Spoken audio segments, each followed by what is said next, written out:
Okay. Welcome to the Hole. I'm Jack Bowers, if you don't know who I am.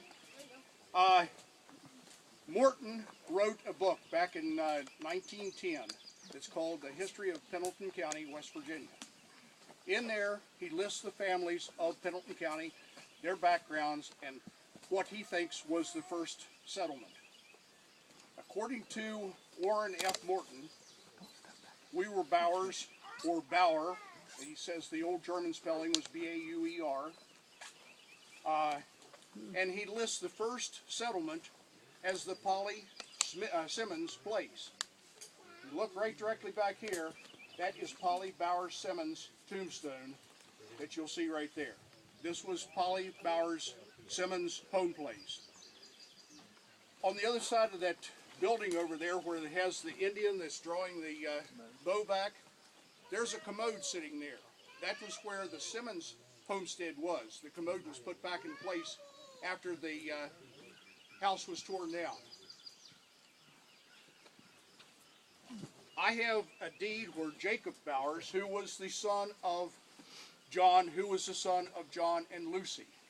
John and Lucy Bowers were the first inhabitants, first Bowers into West Virginia, into Pendleton County. And if Morton was correct, this is the place. As we go out, if you look across the run, you may see a flattened little place there with a few stones. We're guessing that was probably the original homestead. And if you think about defending this area, you have a pretty good backstop for anybody trying to sneak in behind you. And anybody would be coming in to fight, they'd be coming through this little gap down here. There are 3 springs down here in the hole, and they all feed out into the South Fork. I apologize for the mud that's on your tires. I'm going to wash them off as we go out of here.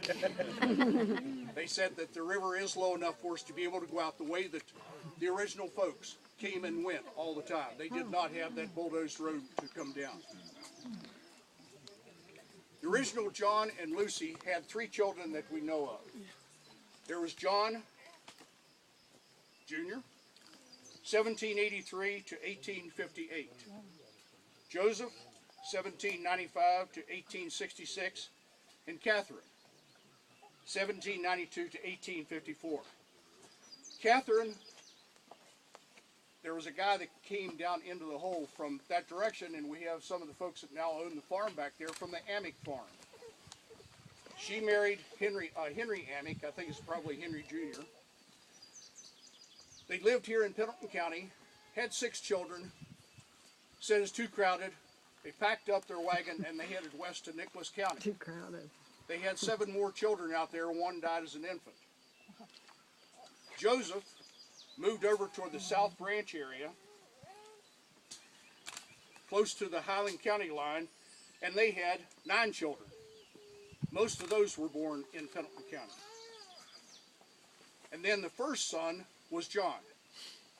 John was a lieutenant in the Virginia militia under his father-in-law, coincidentally, who was a lieutenant colonel, and John was the head of a battalion that was ordered down to Norfolk during the War of 1812. This is John's tombstone right there. That broken one. That is actually broken off from the piece that is down in the ground. We just stuck it back in there so it could be in an upright position. I do have pictures of John and Catherine Ruhlman, his wife, who, this is where we found the stones. We don't know that that's who is buried there. If you find stones, you assume that the body that belongs to those are as close as possible to those.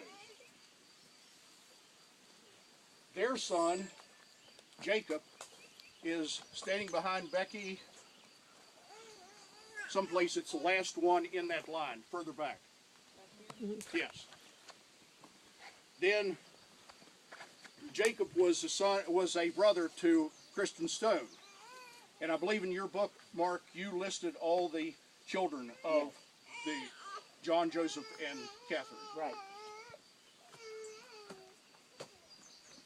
One grave I do want to kind of point out to you that's a little bit unusual is Virginia L. Hoover, and she was the great-granddaughter of both John and Joseph.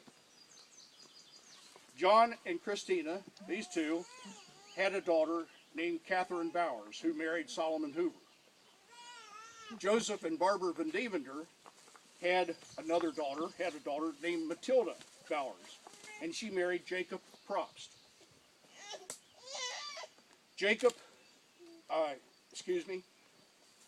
They had a son named John Hoover. John married Maholda, and they were second cousins. They had Virginia, who is her own third cousin, only in West Virginia.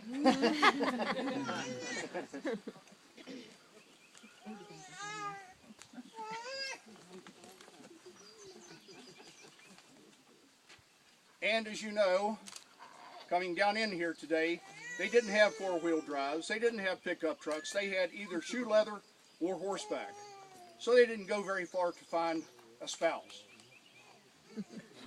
I have a copy of the 1849 deed where Jacob purchased the whole from his father-in-law, John Hoover.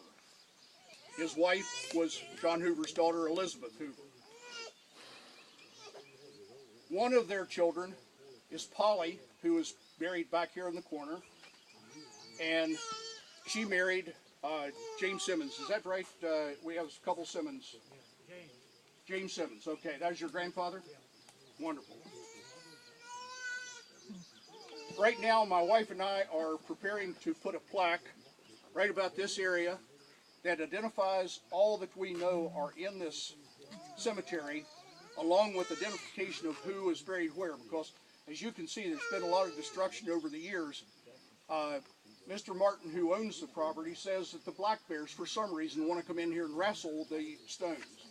So we're fortunate to have the one standing today. And if you don't believe that, they won.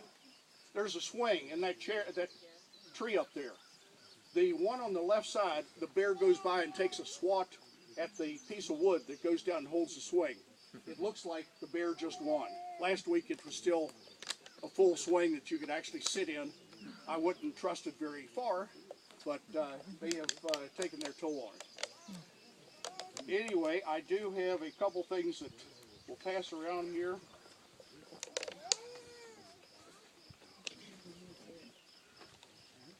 Here is a picture of this tombstone that had JB, D period, Jan 20, 1858. This coincides with John Bowers, the firstborn, actually in Pennsylvania, but first American-born Bowers. Pass that around, you can take a look at it. It's much easier to see than the other. The first stone that I located last year has CB, died April 24, 1862. That's Catherine Ruhlman Bowers. My great Catherine, Christina Ruhlman. Thank you, Mark. Yeah. Keep me honest. Christina Ruhlman Bowers, my great-great-great-grandmother. Yeah. And here is the plaque that we're going to be putting up here. There will be little boxes around each of the numbers to identify. Simmons cousins, do you have anything to add? Your grandparents lived here. I think some of your older siblings actually were born here. 2 or 3 of them were born in here, but you never actually lived here yourself. Are you Herman or you're Sheldon? Where's Herman? Oh, the one Jim's bending the ear on. Okay, that's my brother Jim over there. Nice to meet you. Nice to meet you. And you, I'm not sure it's nice to meet you. And that's basically all the information I have, unless someone else has something to add to the Bowers history here. Well, I'd like to say just a few things. Please. What I'd like to talk about is Christian Bowers, Jim, who is Jim, straighten up back there. who is the son of John and Christina. Now, I've always been a mystery to me how this guy ended up at Upper Track, because by horseback, Upper Track's a long ways from here, really. He saw some money down there he married into. Well, he married into a lady that had a lot of land, and they had 6 children, and then she passed away of childbed fever, my understanding, and then he remarried to our Indian ancestor. She was about 164th Catawba Indian, they said, or maybe 132nd. And most of the Bowers that have come here today are descendants of Christian Stone and Amanda Elizabeth Jeffers. Now, the Jeffers mother was the Indian ancestor back a couple generations. But this has been a mystery to me why somebody left this area and could find Upper Track. They didn't leave the county, but in I'm going to say he was over about 1860. So he didn't catch the bus, and he didn't drive the four-wheel out of here either. But he did find a rich little girl down there. And so, and they would have been German also. The surname was Armentrout, which is German. I don't know if Jack has researched, but there were some churches here, like the Wilfong Church. I use your book a lot. Yeah, the Wilfong Church actually lists us. Wilfong Church is south of Sugar Creek. Well, most of these children were baptized at the Wilfong Church or Michael's Lutheran Church. Yeah. And anyhow, in the listing it always say B-A-U-E-R-S, and like Christian Stone's godfather was Christian Stein, which was another family was in this area. The Stein or Stone, whatever that was. Stein was obviously the old German enunciation of the name of Stone. So another thing I will mention for everybody that's here today, tomorrow we will have another reunion after this thing today down at the Landis Ruritan Club near Petersburg, right along the road. And everybody come down, because tomorrow I'll bring out pictures and a lot of other stuff, genealogy. Jack will be there, I'm sure, with your computer with genealogy on it. And we really need to update a lot of things. And you didn't mention it with your little plaque there, but I would say that you are open to some donations for that plaque. I know you wouldn't ask for that, but I would think that we should try to chip in with this plaque, because this is our ancestors. And I always make a joke, we come from a hole, and so we're here. I've never been here before. I had understood that this John Bowers originally was a blacksmith. Yes. A blacksmith was one of the most valuable persons in the community. So apparently, originally, this was Hoover Land, if I'm not mistaken. Is that how you... There has been one contact that told me that the original John came in as an indentured servant to the Hoover. To the Hoover. Yes, and So, I think he was a blacksmith, but right. So, and unfortunately, we have not been able to track John back into the old country. It's not that we haven't tried, because we would like to find out where in Germany, but it might be one of the situations. There might have been a town in Germany called Bauer, and he said, I'm from Bauer, and he might not have been a Bauer. well, think about the time period. You're looking at colonial days when, to get out of Germany and come to America, you didn't just step onto a ship in Germany and sail here. England owned this land.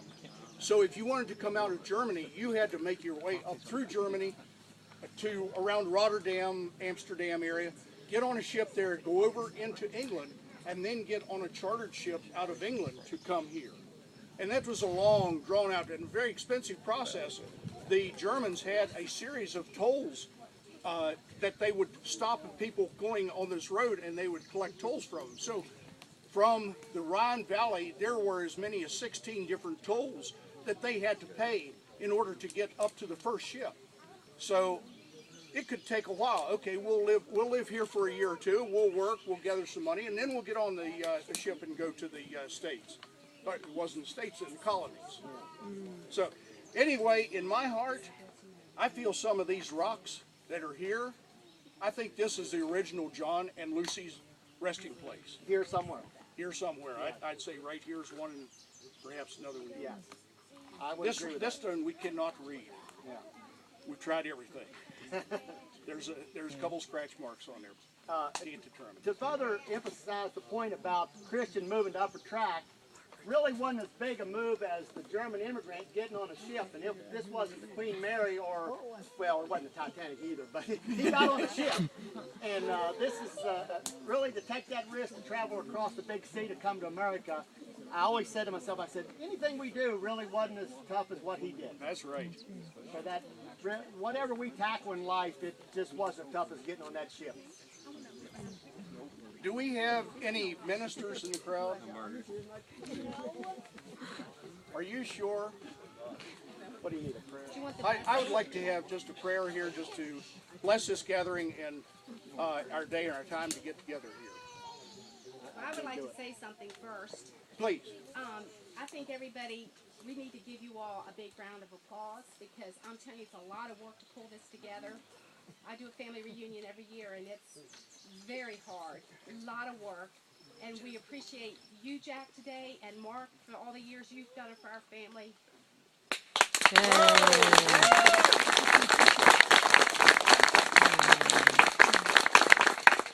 It's been a treat for me just being able to meet new cousins that I have down on my computer probably and have never had an opportunity to meet. So anyway, A lot of people would like for you to email them that picture of those stones. Okay. That would be easy to send it that way, wouldn't it? when we get back to our house, we will have a sign-up sheet. I'll ask you for your address, an email address, and if you want something like this emailed to you, I'll be happy to do that. Jack, when you're all said and done, you guys all stand here. I'll stand over the hill. I'll take a picture of all we you want to get a people. group picture here. And I'll email to anybody that tells me to, or mostly these three people. Okay, you want to send the shadows? You want to send? I want you guys in the sun and this in the background. I'll be down Okay, on the sun is behind us Yeah, I this way. No, appreciate it. If you want to do I'm the not- prayer I'm not first, worried. get somebody to do that. Okay. Hey, Jim, would you say a prayer for us to bless this day? I'm sorry I wasn't listening. I know. Would you say a prayer for us to bless this day in our gathering? Father, we thank you for this day. We thank you for the sunshine that you've given us. We thank you for just being the God that you are. And we thank you that everybody got down here safely. We pray that on our return trip that you would take care of each one. That's a special blessing on each person here. I ask that you instill in them your love and show them the rest of the day as safe. We ask that you be with us, guide us, and lead us in everything that we do and everything we say. And we pray this in the name of Jesus Christ, our Lord and our Savior. Amen. Amen. Amen. Thank you.